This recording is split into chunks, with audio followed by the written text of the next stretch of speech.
It's easy to interpret the account of Adam and Eve as a representative story or foundation myth, but it's worth seeing how far we can get by assuming that the narrative describes actual events. So, let's ask some simple questions. Where was Eden? Genesis encourages us to ask this because it names 4 nearby rivers. The Tigris and Euphrates both start in eastern Turkey. No one has yet found a perfect garden there, but what should we expect if its gardeners were expelled? This happens to be near Göbekli Tepe, a sophisticated religious monument 5,000 years older than the pyramids or Stonehenge. Coincidentally, this is also where agriculture started. Every grain of wheat now grown in the world can be traced to a mutation that occurred about 8000 BC on that mountainside at the northern origin of the Tigris and Euphrates. That is, at the location that the Bible describes for Eden. Is this all a coincidence? When did Adam and Eve live? Bible chronology isn't straightforward because Hebrew for father can also mean a grandfather or an ancestor. So, although Genesis 5 lists Noah's 9 most famous ancestors, we have no idea how many generations came between each of them.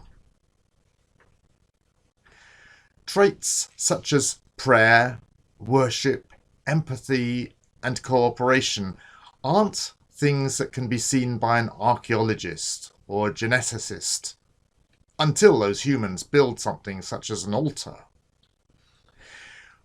So we're looking for something that occurred first in just 2 people, a change that gradually spread and conferred enough advantage to cause everyone else who lacked this ability to gradually die out.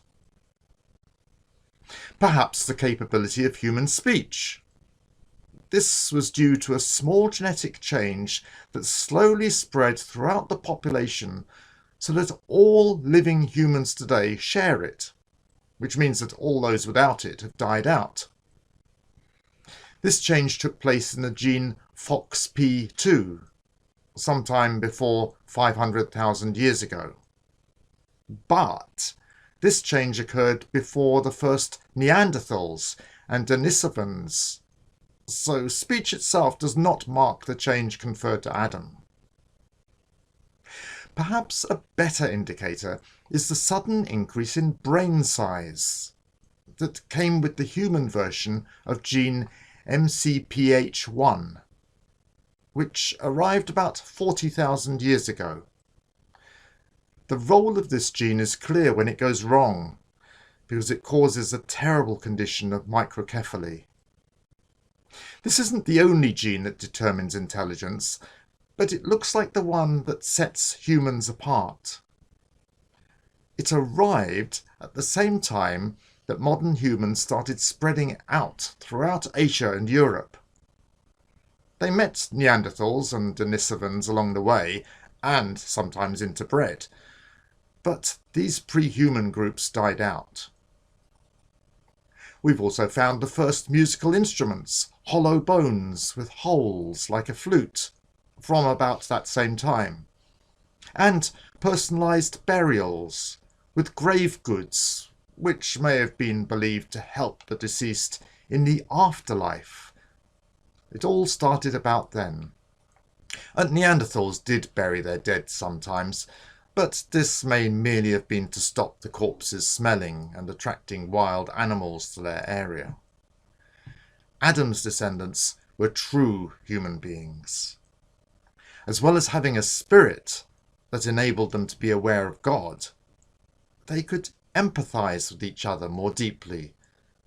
This would make cooperation better and communities more successful. Now, even if Genesis intended to state the specific changes that occurred, Moses and his contemporaries didn't have the language for concepts such as genetic inheritance or millions of years. There's a lot more in the actual chapter about dating and about why Eve was made from part of Adam, unlike the way Adam was made. And most importantly, what the Bible says about why God made Adam at all.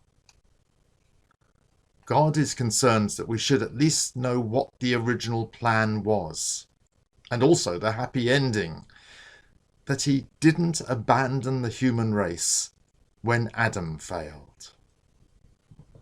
God bless.